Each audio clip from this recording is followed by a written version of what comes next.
नमस्कार केउंझर टाइम्स और big breaking news को मु निरंजन आपन को स्वागत जनाऊँगी।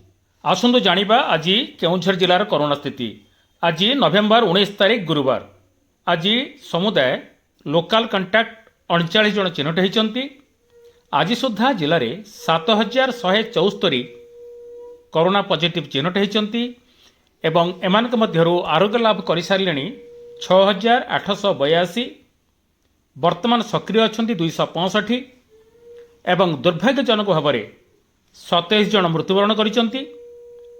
विगत 24 घंटे कोरोना परीक्षा होती 2490 जन लोकंकर एवं जिले में समुदाय कोरोना परीक्षा होती 3,59,427।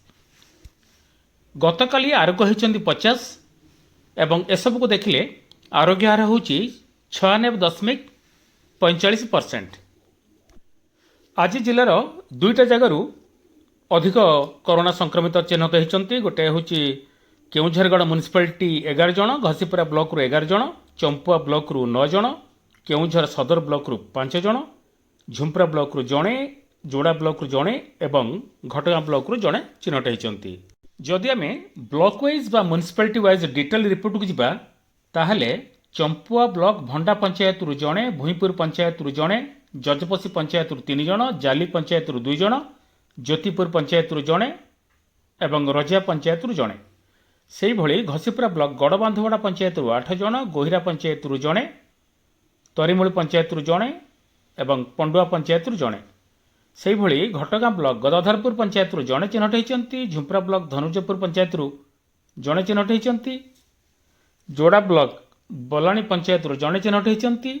एबे केउंझरगढ़ म्युनिसिपालिटी 2 नंबर वार्ड रु 2 जन, 4 नंबर वार्ड रु 3 जन, 7 नंबर वार्ड रु जड़े, 9 नंबर वार्ड रु 2 जन, 12 नंबर वार्ड रु 2 जन, 15 नंबर वार्ड रु जड़े चिन्हट होती। से भली केउंझर सदर ब्लॉक मंडुआ पंचायत रु जड़े, नेलुंग पंचायत रु जड़े, पद्मपुर पंचायत रु 2 जन एवं पलासपंगा पंचायत रु 2 जन चिन्हट होती।